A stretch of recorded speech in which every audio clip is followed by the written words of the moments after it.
I do appreciate it when we see re-releases of classic games that they're compiled into mini collections rather than as standalone titles.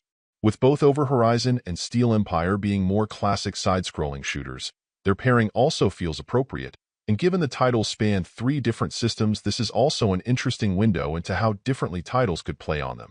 Starting with Over Horizon, originally released on the NES, I think it was actually my favorite of the bunch. Feeling inspired by the likes of Gradius and R-Type, I got off to a rough start but quickly adapted once I understood I could cycle between my weapons and started to get comfortable with which were best in different situations. If anything, what I found astonishing is how polished this felt for an NES release, though I suppose since that was approaching the end of the system's lifespan, it's less surprising. This is a title I walked away a bit upset that I'd missed, though since it never got a US release that would explain why. It was absolutely a missed opportunity in my mind.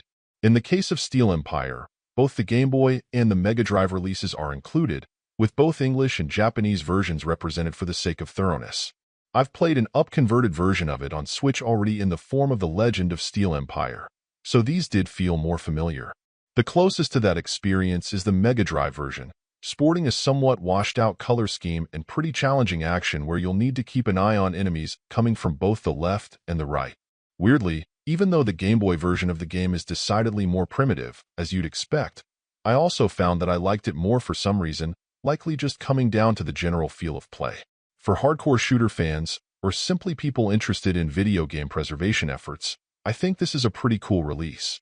Not so much for including 2 pretty different titles as much as the fact that they span 3 different systems, resulting in each of them looking and playing quite differently from one another.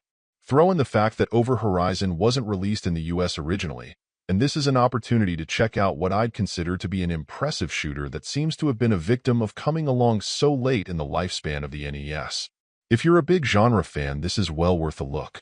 Overall, my final score for the game ended up being a 7.9.